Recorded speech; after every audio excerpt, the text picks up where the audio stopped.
Bismillahirrahmanirrahim. Dear students, chapter number 2 from Punjab textbook as well as National Book Foundation means Federal textbook. दोनों का एक ही chapter है atomic structure. आज उसका बहुत अहम टॉपिक हम डिस्कस करने जा रहे हैं, that is atomic number and mass number.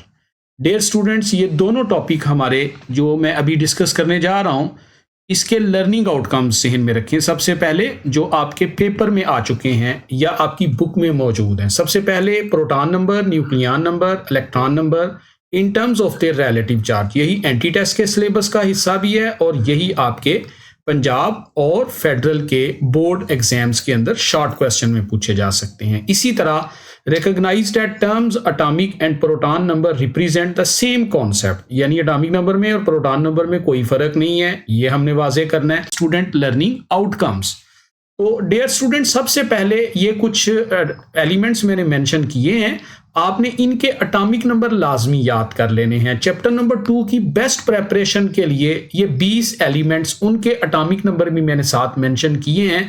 दुनिया का सबसे छोटा एटम हाइड्रोजन का है और दुनिया का सबसे छोटा मॉलिक्यूल हीलियम का है। याद रखिएगा, एटॉमिक नंबर 1 से हम लोग शुरू करेंगे। आपने इन एटॉमिक नंबर को लाजमी याद करना है। ये एटॉमिक नंबर आपको अजबर होने चाहिए। फेडरल के बोर्ड पैटर्न एग्जाम्स के अंदर आपको लाजमी तौर पर पीरियोडिक टेबल के इन एलिमेंट्स के एटॉमिक नंबर और मास नंबर प्रोवाइड किए जाएंगे, लेकिन पंजाब में ऐसा नहीं होगा। लिहाजा पंजाब के स्टूडेंट्स पर लाजमी है कि इन एटॉमिक नंबर्स को याद कर लें, जैसे hydrogen, helium, lithium, beryllium, boron, carbon, nitrogen, oxygen, fluorine, neon, sodium, magnesium, aluminium, silicon, phosphorus, sulphur, chlorine, argon, और फिर पीरियड नंबर आ गया 4 जिसमें पोटासियम और कैल्शियम। तो 20 एटॉमिक नंबर तक आपने इन एलिमेंट्स की तरतीब इसी तरह से याद कर लेनी है। ये एटॉमिक नंबर है, इनके मास नंबर पर बाद में गुफ्तगू करेंगे। नेक्स्ट देखते हैं प्लीज।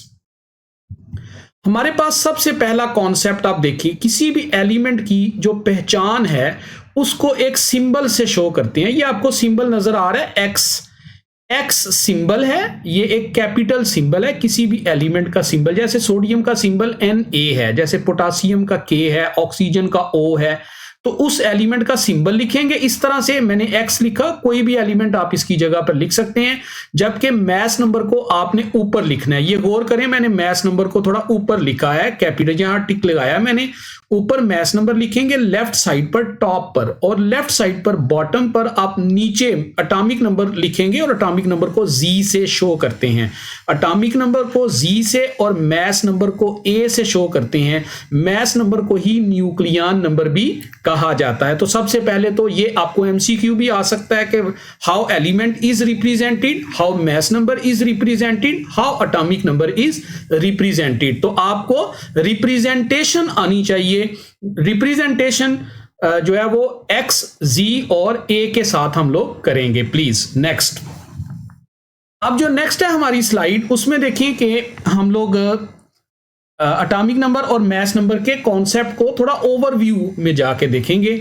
आपको ये लेफ्ट साइड पर कार्बन एटम नजर आ रहा है, और कार्बन के एटम में ये आपको कार्बन का एटम नजर आ रहा है। आमतौर पर अगर आप देखें तो हम रूटीन में कार्बन को यूज कर रहे होते हैं, और कार्बन के अंदर आपका एटॉमिक नंबर होता है 6 और मास नंबर होता है 12। अब आप देखिए कि एटॉमिक नंबर 6 है, गौर करें जरा, आपके पास इस एलिमेंट के बाहर ये न्यूक्लियस है, सेंट्रल पार्ट, और इस सेंट्रल पार्ट के अंदर आपको ये पॉजिटिव चार्जेस वाले भी 6 नजर आएंगे, और बाहर आपको इलेक्ट्रॉन नजर आ रहे हैं 1, 2, 3, 4, 5 और 6। ये 6 इलेक्ट्रॉन है। याद रखें अंदर 6 प्रोटॉन हैं, ये मैंने लिखा भी है यहां पर। ये देखें अंदर 6 प्रोटॉन्स हैं और इसी तरह बाहर 6 इलेक्ट्रॉन हैं, जबकि मास नंबर 12 है तो वहां 6 न्यूट्रॉन भी मौजूद है अंदर। अब ये मुझे कैसे पता चल गया कि न्यूट्रॉन 6 हैं, इसके ऊपर हम आगे जाकर डिटेल से बात करते हैं। याद रखें किसी एटम के न्यूक्लियस के अंदर, ये राइट साइड पर डायग्राम को देखें, ये सेंटर में न्यूक्लियस है, न्यूक्लियस के अंदर हमेशा पॉजिटिवली चार्ज पार्टिकल्स पाए जाते हैं जिनको प्रोटॉन कहा जाता है, और न्यूक्लियस के अंदर ही न्यूट्रल पार्टिकल्स पाए जाते हैं जिनको न्यूट्रॉन्स कहा जाता है।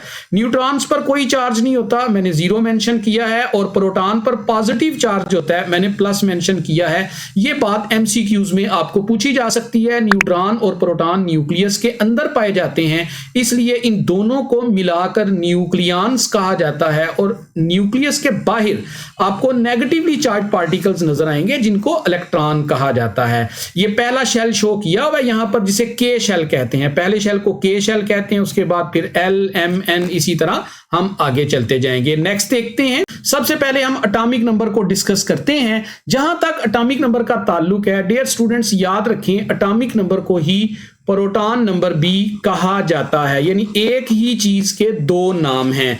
एटॉमिक नंबर क्या है और प्रोटॉन नंबर क्या है, ये दो अलग बातें नहीं हैं। एटॉमिक नंबर कहते हैं किसी एटम के न्यूक्लियस में पाए जाने वाले प्रोटॉन्स की तादाद को। आप यूं भी कह सकते हैं कि एटम के न्यूक्लियस में प्रोटॉन्स कितने हैं, that is called atomic number.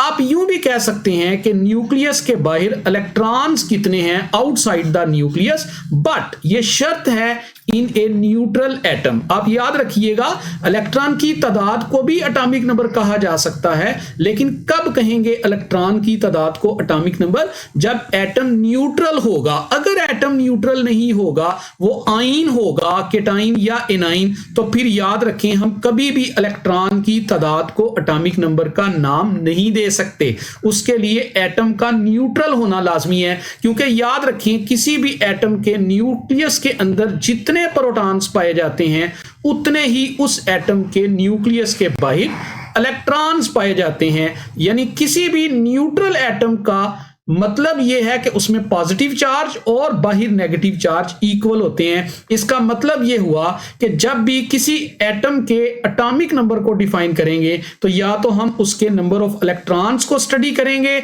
जो न्यूक्लियस के बाहर हैं, या फिर हम उसके नंबर ऑफ प्रोटॉन्स को स्टडी करेंगे। यहां कंपोजिंग मिस्टेक है बेटा, यहां पर हम लिखेंगे नंबर ऑफ प्रोटॉन्स और लिखेंगे इन ए न्यूट्रल एटम, यानी न्यूक्लियस के अंदर प्रोटॉन्स की तादाद और न्यूक्लियस के बाहर इलेक्ट्रॉन्स की तादाद को एटॉमिक नंबर कहा जाएगा। लेकिन ये न्यूट्रल एटम के लिए है। याद रखें एटॉमिक नंबर को हम जी से जाहिर करते हैं, और जी का वर्ड जर्मन वर्ड है जाही। जाही का मतलब है नंबर, तो जी फॉर एटॉमिक नंबर। अब आपने ये ज़हन में रखना है, बार बार मैं अर्ज कर रहा हूं, किसी न्यूट्रल एटम के न्यूक्लियस के अंदर प्रोटॉन्स की तादाद काउंट कर लें या न्यूक्लियस के बाहर इलेक्ट्रॉन्स की तादाद काउंट कर लें, वो आपस में हमेशा बराबर होती है और उसी तादाद को एटॉमिक नंबर का नाम दिया जाता है। ये जर्मन वर्ड है। जैसे देखिए मैंने कुछ एग्जांपल्स यहां पर कोट की हैं। ये तमाम के तमाम मैंने न्यूट्रल एटम्स आपके साथ शेयर किए हैं इस पेज के ऊपर। फॉर एग्जांपल हमारे पास कार्बन है। अगर आप कार्बन की बात करेंगे, कार्बन का एटॉमिक नंबर है 6। कार्बन का एटॉमिक नंबर 6 होने का मतलब क्या है कि इसके अंदर चूंकि एटम न्यूट्रल है, आयन नहीं है, तो इसमें इलेक्ट्रॉन कितने होंगे, ऑब्वियसली एटॉमिक नंबर 6 है तो इलेक्ट्रॉन की तादाद 6 होगी। और नंबर ऑफ प्रोटॉन कितने होंगे भाई, अगर इलेक्ट्रॉन 6 हैं तो प्रोटॉन की तादाद भी 6 ही होगी, चूंकि एटम न्यूट्रल है। इसी तरह ऑक्सीजन का एटम है, यह भी न्यूट्रल एटम है, एटॉमिक नंबर 8 है, मतलब उसमें इलेक्ट्रॉन भी 8 होंगे और प्रोटॉन भी 8 होंगे। इसी तरह नियॉन का एटॉमिक नंबर 10 है, इलेक्ट्रॉन भी 10 होंगे, प्रोटॉन भी 10 होंगे यकीनन। एल्यूमिनियम का एटॉमिक नंबर 13 है, इलेक्ट्रॉन भी 13 और प्रोटॉन भी 13 होंगे। इसी तरह सल्फर का एटॉमिक नंबर है 16, इलेक्ट्रॉन भी 16 और प्रोटॉन भी 16। देखिए ना इलेक्ट्रॉन की तादाद ना प्रोटॉन की तादाद चेंज हो रही है, हमेशा आपस में इक्वल होंगे, लेकिन शर्त यह है कि एटम इज न्यूट्रल। केटाइन या एनाइन के केस में ऐसा नहीं होगा। एटॉमिक नंबर कैल्शियम का 20 है, मतलब उसमें 20 इलेक्ट्रॉन है, मतलब उसके न्यूक्लियस के अंदर 20 प्रोटॉन हैं। याद रखें, इसीलिए हम ये कहते हैं कि कोई एटम है अगर न्यूट्रल, तो वो न्यूट्रल क्यों है, क्योंकि उसमें पॉजिटिव चार्ज यानी प्रोटॉन और नेगेटिव चार्ज यानी कि इलेक्ट्रॉन दोनों की तादाद आपस में इक्वल होती है। अब हम कुछ एग्जांपल्स कर लेते हैं जिसमें हम नंबर ऑफ इलेक्ट्रॉन और नंबर ऑफ प्रोटॉन्स को तलाश करते हैं। लेकिन अब जो एग्जांपल मैं आपसे शेयर करने जा रहा हूं वो केटाइंस के केस की हैं। पिछले वाले पेज पर मैंने एटम्स को डिस्कस किया था, अब मैं केटाइंस को डिस्कस करने जा रहा हूं।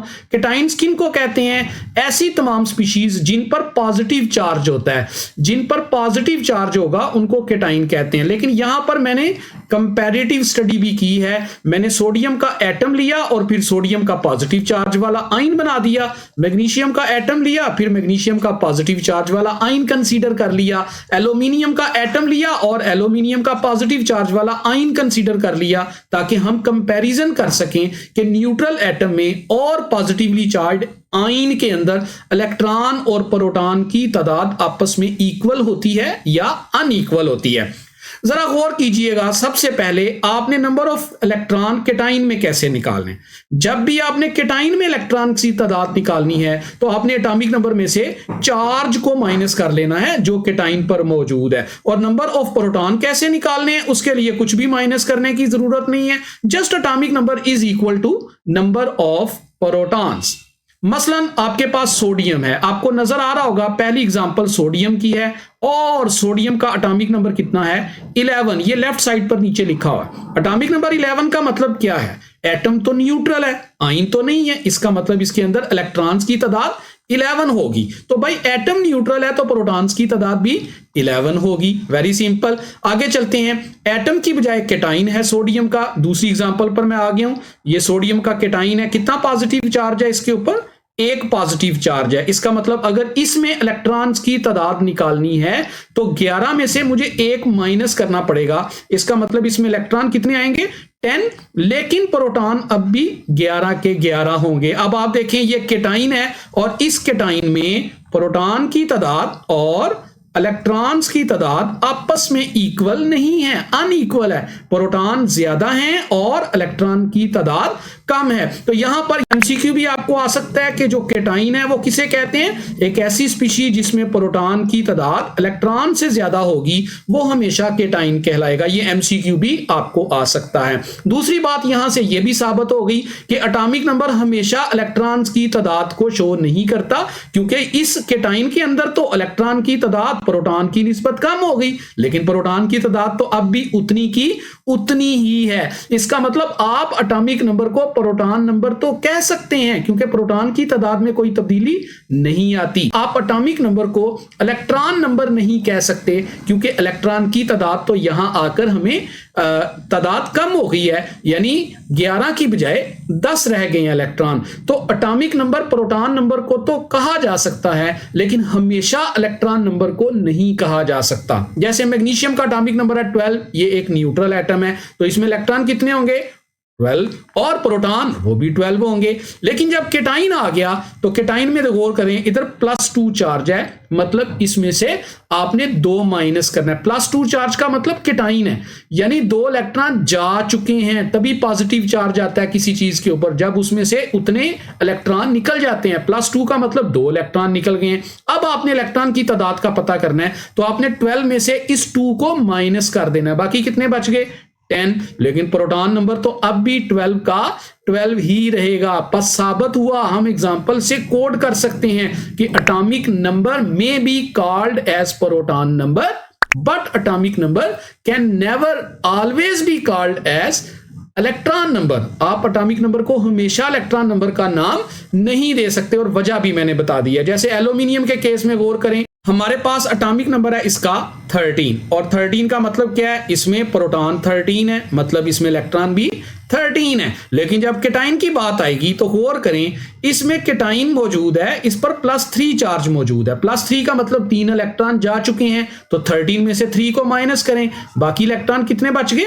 Date is only 10। लेकिन प्रोटॉन तो अब भी 13 ही हैं। इस तरह साबित हुआ कि किसी भी केटाइन में इलेक्ट्रॉन की तादाद कभी भी प्रोटॉन के इक्वल नहीं होती, बल्कि जितना पॉजिटिव चार्ज आता जाता है उतने इलेक्ट्रॉन कम होते जाते हैं। पॉजिटिव चार्ज आने की वजह ही यह है कि उसमें से इलेक्ट्रॉन जा रहे हैं। डियर स्टूडेंट्स, ये कॉम्प्लेक्स आइंस हैं। आप गौर करें, यहाँ पर NH4 पॉजिटिव कॉम्प्लेक्स आइन है हमारे पास, और साथ कुछ मॉलिक्यूलर केटाइन भी मैंने मेंशन किए हैं।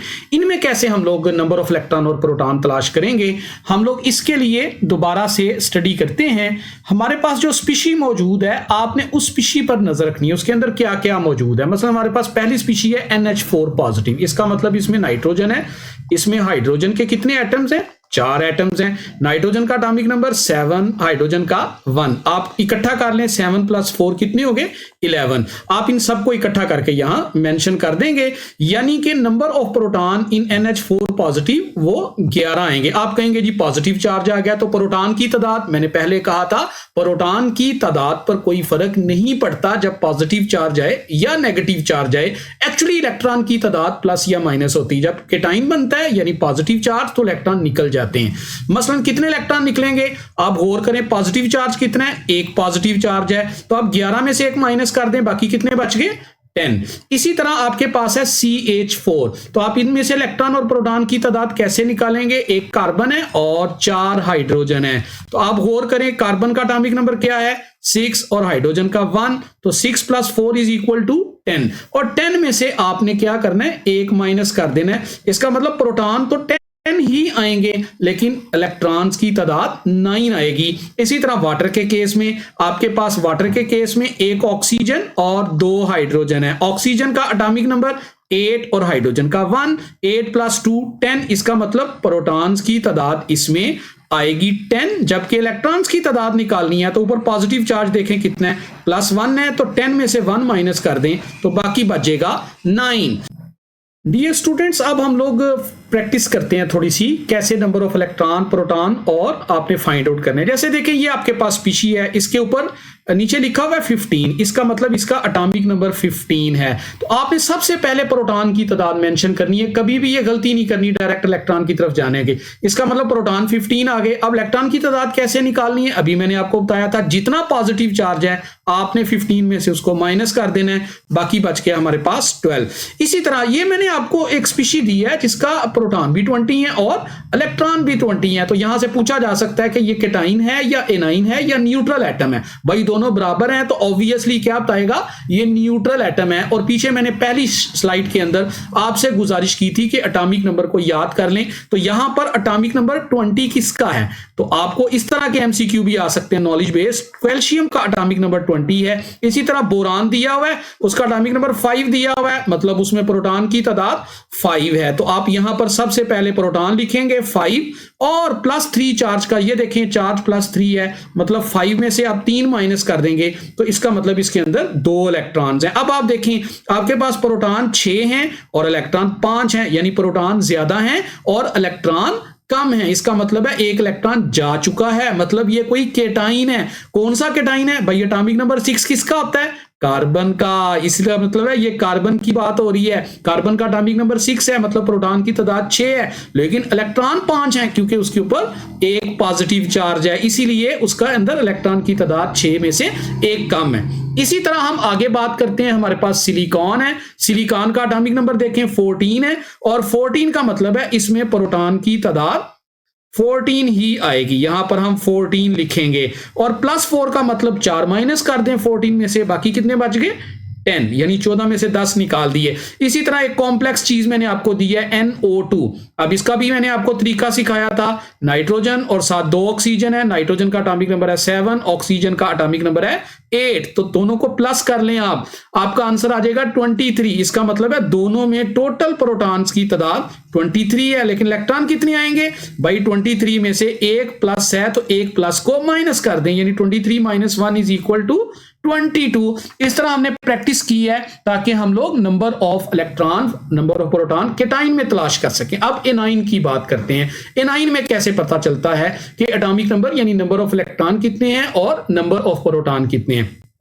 वही प्रैक्टिस है जो केटाइन की है। सिंपल आपने करना क्या है, वहां आपने जितना चार्ज था प्लस उतना माइनस कर दिया, यहां जितना चार्ज माइनस है उतना आपने प्लस कर देना, यानी आपने ऑपोजिट चलना है। मसलन देखें, ऑक्सीजन का एटॉमिक नंबर है 8, ये नजर आ रहा है आपको, 8 8 का मतलब है इसमें इलेक्ट्रॉन भी 8 होंगे और प्रोटॉन भी 8 होंगे, क्योंकि ये न्यूट्रल एटम है। और यहां पर नेगेटिवली चार्ज एनाइन है। एनाइन का मतलब है उसमें 2 इलेक्ट्रॉन बाहर से आ चुके हैं तो उतने इलेक्ट्रॉन ऐड करने पड़ेंगे, इसीलिए मैंने कहा प्लस कर लिया करें। मतलब प्रोटॉन अब भी 8 हैं, लेकिन 8 और 2 कितने हो गए? 10। इलेक्ट्रॉन 10 हो जाएंगे। इसमें देखिए नाइट्रोजन का एटॉमिक नंबर 7 है, मतलब प्रोटॉन भी 7 और इलेक्ट्रॉन भी 7। प्रोटॉन 7 और 3 चार्ज है इसके ऊपर, तो 7 और 3 कितने हो गए?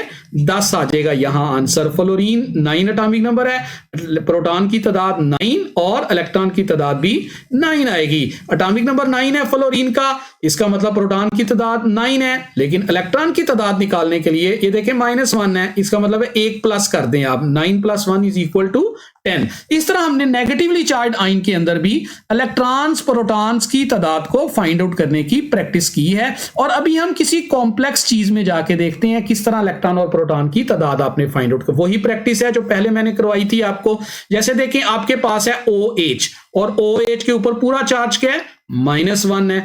ऑक्सीजन का एटॉमिक नंबर 8 और हाइड्रोजन का 1। 8 + 1 = 9। तो प्रोटॉन उतने के उतने ही रहेंगे, यानी प्रोटॉन की तादाद में तब्दीली नहीं आती चार्ज आने से। ये 9 आ गया, जबकि इलेक्ट्रॉन की तादाद निकालनी है तो जितना चार्ज है माइनस में उतना आपने प्लस कर देना है। तो 9 + 1 = 10। इसी तरह देखिए कार्बन का एटॉमिक नंबर क्या आता है? 6 और CH3 है, यानी हाइड्रोजन के एक एटम का 1, दूसरे का भी 1 और तीसरे का भी 1। 6 और 3 कितने हो गए? 9। यहां पर एटॉमिक नंबर यानी प्रोटॉन की तादाद 9 आएगी, और इलेक्ट्रॉन की तादाद निकालने के लिए 9 और 1 माइनस चार्ज है, मतलब 1 प्लस कर दें।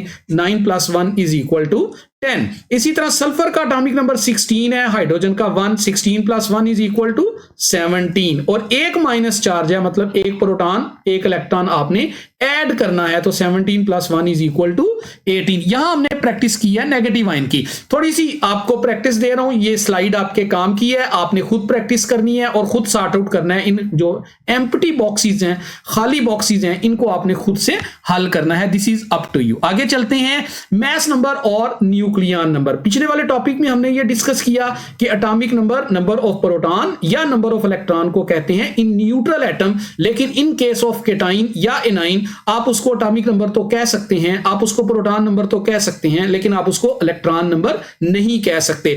अब हमारी बात आएगी मैस नंबर के ऊपर। याद रखें, मैस नंबर और न्यूक्लियन नंबर एक ही चीज के 2 नाम हैं। न्यूक्लियन नंबर कभी भी डेसिमल में नहीं होता, मैस नंबर डेसिमल में हो सकता है। मैस नंबर को आमतौर पर एटॉमिक मैस भी कहा जाता है, और एटॉमिक मैस निकालने के लिए आप तमाम एटम्स के मैसेज को उनका एवरेज निकालते हैं with respect to their percentage abundance. बहरहाल सादी बात करते हैं, सबसे पहले मैस नंबर किसे कहते हैं या न्यूक्लियन नंबर किसे कहते हैं। किसी भी एटम के न्यूक्लियस में 2 तरह के जर्रात पाए जाते हैं, या तो न्यूक्लियस के अंदर प्रोटॉन पाए जाएंगे या फिर न्यूक्लियस के अंदर न्यूट्रॉन पाए जाएंगे। आपने इन दोनों की तादाद का सम ले लेना है। That sum is called mass number, और it is also called nucleon number. याद रखें, न्यूक्लियन नंबर एक नंबर है, और नंबर कभी भी डेसिमल में नहीं आ सकता।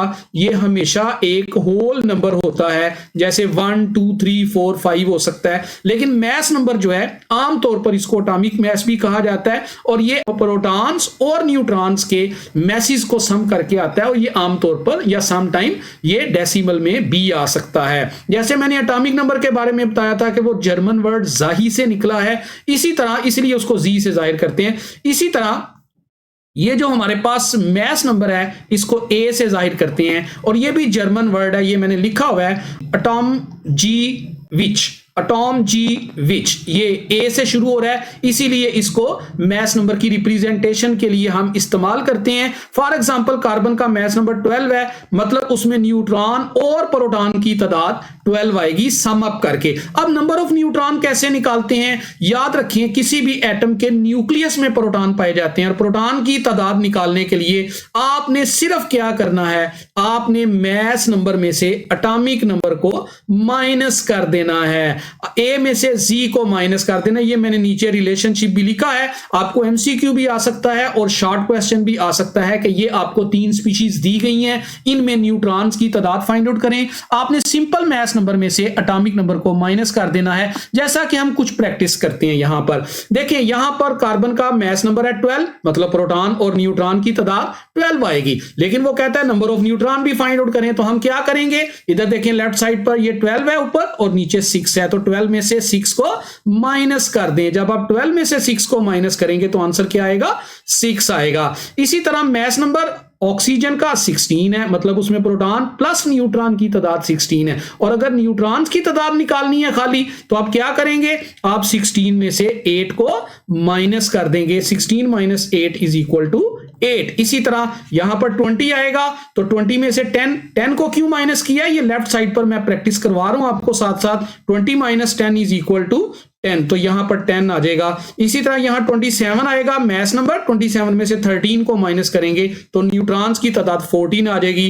32 आएगा, मास नंबर सल्फर का, और 16 माइनस कर देंगे तो न्यूट्रॉन्स की तादाद 16 आएगी। और मास नंबर 40 है कैल्शियम का, 40 में से 20 को माइनस करेंगे तो 20 आएगा। यहां हमने प्रैक्टिस की है न्यूट्रॉन्स की तादाद को कैसे कैलकुलेट किया जाता है। अब आपको मैं ओवरऑल प्रैक्टिस करवाने लगा हूं कि इलेक्ट्रॉन, प्रोटॉन और न्यूट्रॉन की ओवरऑल तादाद कैसे फाइंड आउट करते हैं। आपके पास सोडियम का एटॉमिक नंबर है 11 और आपके पास इसका मास नंबर है 23। अब एटॉमिक नंबर 11 का मतलब क्या है, इसके अंदर इलेक्ट्रॉन भी 11 है, प्रोटॉन भी 11 है, और न्यूट्रॉन की तादाद निकालने के लिए आपने क्या करना है, आपने 23 में से 11 को माइनस कर देना है, तो यहां आ जाएगा 12। इसी तरह एल्यूमिनियम को देखें, एटॉमिक नंबर 13 और मास नंबर 27, इसका मतलब इसमें इलेक्ट्रॉन की तादाद भी 13 है और प्रोटॉन की तादाद भी 13 है। न्यूट्रॉन्स की तादाद निकालने के लिए आप 27 में से 13 को माइनस कर दें, बाकी हमारे पास आ जाएगा 14। इसी तरह बाकी प्रैक्टिस आपने खुद करनी है,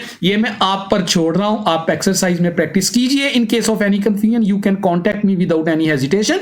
अब हम कुछ कॉम्प्लेक्स चीजें ले लेते हैं जिनकी प्रैक्टिस करने की कोशिश करते हैं। इसमें भी देखें, हमने नंबर ऑफ इलेक्ट्रॉन, प्रोटॉन और न्यूट्रॉन फाइंड आउट करने हैं। 3 स्पीशीज मैंने दी हैं, एक की प्रैक्टिस मैं करवाता हूं, बाकी की आपने खुद करनी है। जैसे देखें OH नेगेटिव है, आप O लिखें, H लिखें और उसके ऊपर चार्ज लिखें -1। अब O का एटॉमिक नंबर क्या है, 8, और मास नंबर क्या है, 16। हाइड्रोजन का एटॉमिक नंबर 1 और मास नंबर भी 1। सबसे पहले तो प्रोटॉन निकालें, 8 और 1 9, इसका मतलब इसमें प्रोटॉन की तादाद 9 है। अब चूंकि नेगेटिव चार्ज है तो इलेक्ट्रॉन निकालने के लिए जितना एटॉमिक नंबर है उसमें नेगेटिव चार्ज को आपने प्लस कर लेना है। अगर पॉजिटिव चार्ज है तो उतना माइनस कर लेना है, नेगेटिव चार्ज है तो उतना प्लस कर लेना है। नेगेटिव को प्लस करना है, प्लस को नेगेटिव करना है आपने। तो 9 और 1 कितने हो जाएंगे, 10 हो जाएंगे। अब आपने निकालने हैं न्यूट्रॉन्स। कैसे निकालेंगे, अभी मैंने आपको बताया था, मास नंबर में से एटॉमिक नंबर को माइनस कर दें। 16 में से 8 माइनस हो गए, बाकी 8 बचे, 1 में से 1 माइनस हो गया, बाकी 0 बच गया। चार्ज की वजह से ना प्रोटॉन की तादाद पर फर्क पड़ता है और ना ही न्यूट्रॉन्स की तादाद पर फर्क पड़ता है। इस तरह हमने यहां पर प्रैक्टिस की है, और बाकी दोनों स्पीशीज की प्रैक्टिस आपके खाते में है, आप लोग कोशिश करें।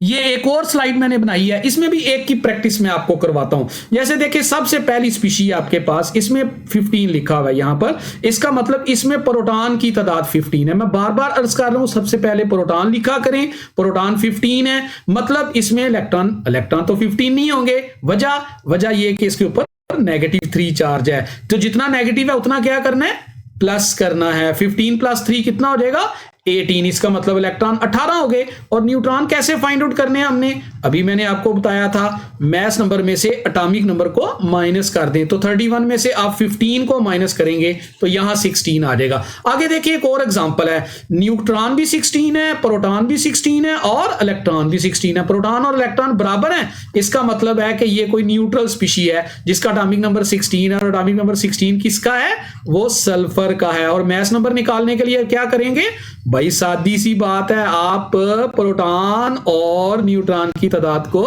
सम अप करके लिखेंगे, कितनी बनती है, 32 बनती है। इस तरह आप फर्दर प्रैक्टिस कर सकते हैं। क्वेश्चन है आपकी पीटीबी के अंदर, एक्सरसाइज का क्वेश्चन है, मैंने यहां पर मेंशन किया है। कहता है एन एलिमेंट, क्वेश्चन नंबर 2 का ई पार्ट है, एन एलिमेंट हैज, ये देखें, an element has an atomic number 617। एक तो आपको एमसीक्यूज के लिए याद होना चाहिए, एटॉमिक नंबर 17 किसका है, क्लोरीन का। वैसे भी आपने प्रैक्टिस करनी है एंटी टेस्ट के लिए भी। और मैस नंबर है 35, ये दिया हुआ है उसने क्वेश्चन के अंदर, एटॉमिक नंबर भी दिया है और मैस नंबर 35 दिया है। कहता है number of electron, number of proton और number of neutron find out करें। हमारे पास स्पीशी है जिसका सिंबल है एक्स, हमें नहीं पता कौन सी स्पीशी है।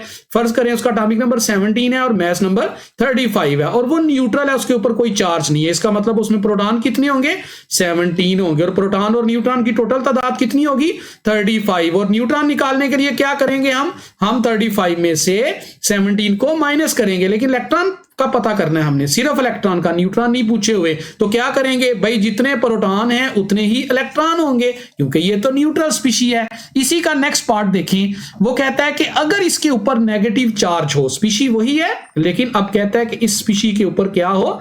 नेगेटिव चार्ज हो। तो अब आप इसके अंदर पाए जाने वाले प्रोटॉन, न्यूट्रॉन और इलेक्ट्रॉन की तादाद बताएं। क्योंकि एटॉमिक नंबर 17 है तो प्रोटॉन कितने होंगे? 17। क्योंकि मैस नंबर 35 है तो मैस नंबर तो 35 ही लिखा जाएगा। प्रोटॉन प्लस न्यूट्रॉन की तादाद, फर्क पड़ेगा तो सिर्फ किस पर पड़ेगा? इलेक्ट्रॉन की तादाद पर। प्रोटॉन कितने थे? 17। चार्ज पॉजिटिव है या नेगेटिव है? ऑब्वियसली नेगेटिव है। तो मैंने क्या बताया था, जितना नेगेटिव चार्ज है उतना 17 में पॉजिटिव कर दे, यानी प्लस कर दे। 17 + 1 = 18। ये भी पीटीबी का क्वेश्चन है, दोनों मैंने हल कर दिए। फेडरल टेक्स्ट बुक के अंदर चैप्टर नंबर 2 का एक क्वेश्चन है, how many electrons are present in the species. भाई इलेक्ट्रॉन निकालने हैं, आपको एटॉमिक नंबर याद होने चाहिए, कुछ मैंने आपको बार बार बताया। इसका एटॉमिक नंबर 12 है, इसका एटॉमिक नंबर 13 और इसका एटॉमिक नंबर 16। तो इलेक्ट्रॉन की तादाद कैसे निकालनी है? जितना पॉजिटिव चार्ज है उतना नेगेटिव कर दें, 12 में से 2 माइनस कर दें, बाकी 10, 13 में से 3 माइनस कर दें, बाकी 10। अब यहां नेगेटिव चार्ज है, जितना नेगेटिव है उतना क्या करना है? प्लस कर दें। 16 + 2 = 18। इस तरह हमने फेडरल की टेक्स्ट बुक में ये क्वेश्चन हल किया है। इसी पैटर्न पर डियर स्टूडेंट्स आपने फेडरल की टेक्स्ट बुक का कॉन्सेप्ट असेसमेंट एक्सरसाइज 2.1 हल करनी है। मैं एक एग्जांपल आपको कर देता हूं, जैसे गौर करें। वो कहता है मैग्नीशियम का एटॉमिक नंबर है 12 और मैस नंबर है 24 और पॉजिटिव 2 चार्ज भी है। इसका मतलब है इसमें प्रोटॉन कितने होंगे? 12। इसमें इलेक्ट्रॉन कितने होंगे? 12 में से 2 माइनस कर दें, बाकी कितने बचे?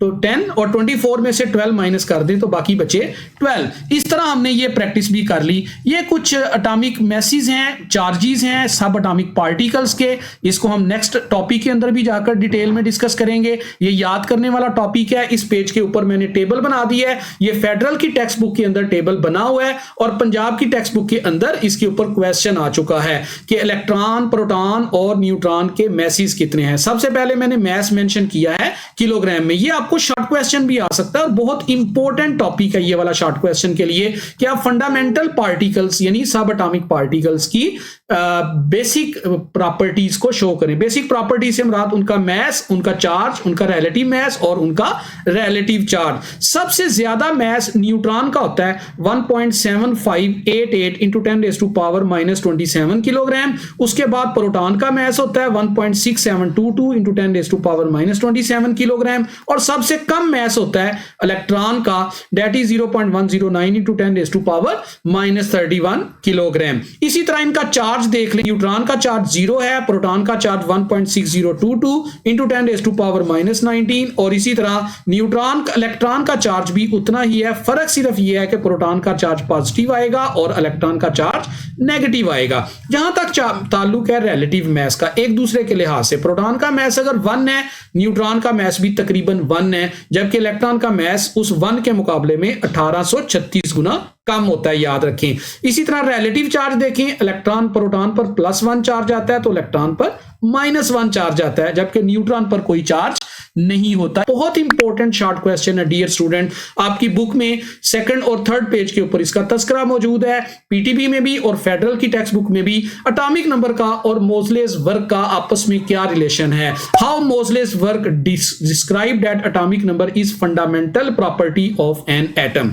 याद रखिए डियर स्टूडेंट्स, 1913 तक लोग ये समझते रहे कि मैस नंबर ही किसी एटम की बेसिक प्रॉपर्टी है, लेकिन 1913 के बाद जब मोज़ले आया आया तो मोजले ने कुछ एक्सपेरिमेंट्स किए। मोजले ने क्या किया, उसने एक कैथोड रे ली और कैथोड रेज में से निकलने वाली रेडिएशंस को, यानी उसमें से जो रेडिएशंस निकल रही थी उनकी बम्बार्डमेंट की है, कभी एक एलिमेंट पर, कभी दूसरे एलिमेंट पर, कभी तीसरे एलिमेंट पर। ये देखिए नीचे डायग्राम भी शो कर रही है, ये कैथोड है हमारे पास और कैथोड में से कैथोड रेज निकल रही हैं और ये कैथोड रेज जाकर टकरा रही हैं किसी टारगेट एलिमेंट के ऊपर। ये टारगेट एलिमेंट है, फर्ज करें ये टारगेट एलिमेंट हमारा एल्यूमिनियम है। जो ही एल्यूमिनियम के ऊपर कैथोड रेज टकराती थी तो उसमें से एक्स रेज पैदा होती थी। मोजलेज ने यह किया कि उनकी फ्रीक्वेंसी को स्टडी करना शुरू किया। उसने देखा कि हर एलिमेंट की पैदा होने वाली एक्स रेज की फ्रीक्वेंसी उस एलिमेंट के लिहाज से बिल्कुल मुख्तलिफ थी, यानी किसी भी दूसरे एलिमेंट से निकलने वाली एक्स रेज की फ्रीक्वेंसी के साथ वो मैच नहीं करती थी। यहां से उसने एक कंक्लूजन ड्रा किया, उसने नतीजा अखज किया और अपने तजर्बात के जरिए उसने ये बात बताई कि जब जब हमने देखा कि एलिमेंट का एटॉमिक नंबर बढ़ता जा रहा है तो पैदा होने वाली एक्सरे की फ्रीक्वेंसी भी बढ़ती जा रही है, यानी किसी भी एलिमेंट का जो एटॉमिक नंबर है वो उसमें से निकलने वाली एक्सरे की फ्रीक्वेंसी के अंडर रूट के डायरेक्टली प्रोपोर्शनल है। तो आप इसको मोजलेज लॉ के नाम से भी जानते हैं, दैट इज अंडर रूट या square root of frequency of X-ray spectrum of the target element is directly proportional to the atomic number of that element। यानी atomic number is the fundamental property of an element। ये बात मोजले ने हमें बताई और ये आपको शॉर्ट क्वेश्चन भी आ सकता है। शॉर्ट क्वेश्चन किस तरह से आएगा कि atomic number is the fundamental property of an element instead of mass number। तो आपने ये मोजलेस का वर्क, ये जो दो स्लाइड्स मैंने आपको दिखाई हैं, ये आपने मेंशन कर देनी है। This was all about atomic number and mass number along with 2 or 3 short questions and concept assessment exercise। Inshallah in the upcoming lecture we will discuss the further topics of this chapter। Thank you।